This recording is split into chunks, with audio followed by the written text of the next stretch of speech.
one of my easy money go-to plays is when your violent elephant bar drops right into support. I love that. That support, the best support is the 200 period moving average. That's one of my number one go-to plays. I have these number one category of plays. This is in my number one category of plays. Violence into the 200. I want us to talk today about violence. I want us to talk about violence.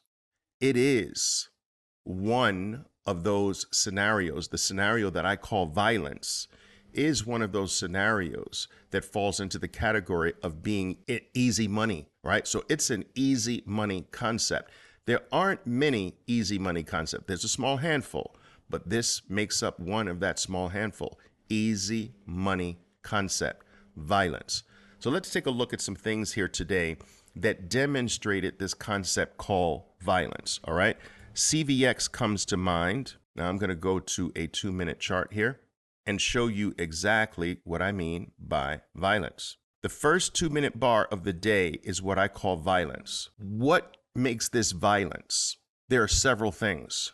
It's literally the purity of the bar itself. This is so pure, you can't even draw this better.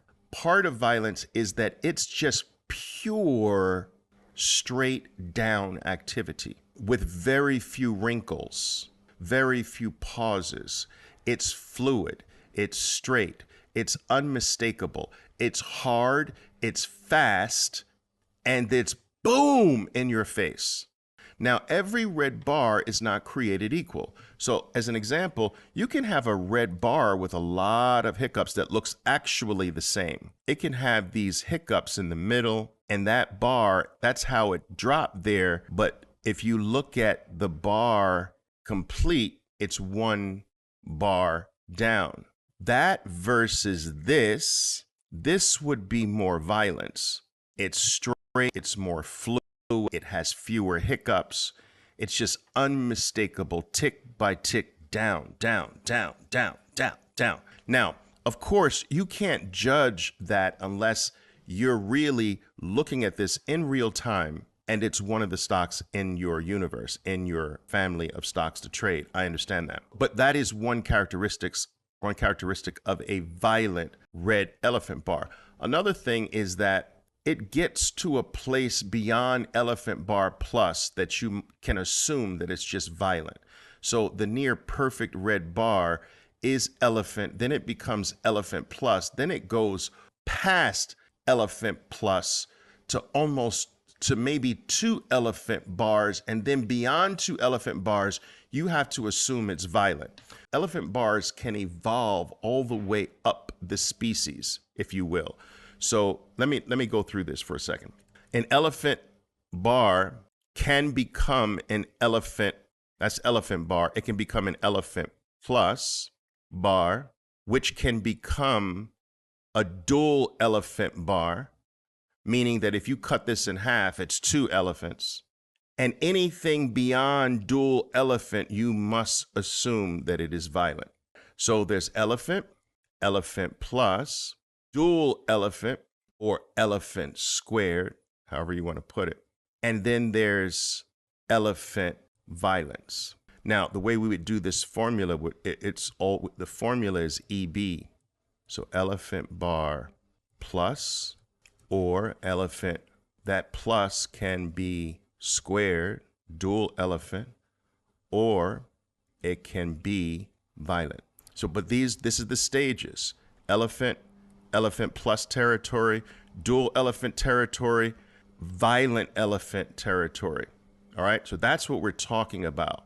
Violent elephant bar. That has to be assumed a violent. If you cut this bar in half, this is way more than 2 elephants. It's like 3 elephants, maybe even more. That's how we judge an elephant bar with violence. One of my easy money go-to plays is when your violent elephant bar drops right into support. I love that. The violent bar drops into support. That support, the best support is the 200 period moving average.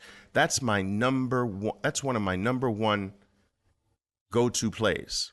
I have this number one category of plays. This is in my number one category of plays. Violence into the 200. What I am hoping for is that the 200 bounces temporarily the stock up the violent bar a little bit, where I will this actually becomes an additional short opportunity for me. Boom. So violence into the 200, bounce, boom. And that's your micro whale scenario. You want to try to dive into the violence, but you also want to try to catch the bounce too, to double up on the play. Now, depending upon how early I get into this, I might take profits at the 200, get back in on the bounce, and boom.